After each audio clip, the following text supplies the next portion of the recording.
These birds sound insane. And number one, subscribe or this guy screams outside your window tonight. Birds sing, but these five, they sound like broken car alarms, laughing humans, and even lasers. Let's go. Number one, lyrebird. This Aussie can copy anything, even a crying baby. Number two, great potu, like a haunted house with feathers. Number three, American woodcock sounds like UFOs scouting for cows. Number four, capuchin, a bird, mooing.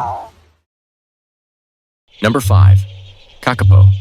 If foghorns had feathers, this would be it. Hit like, subscribe, and comment your favorites, or the kakapo's gonna come knocking tonight.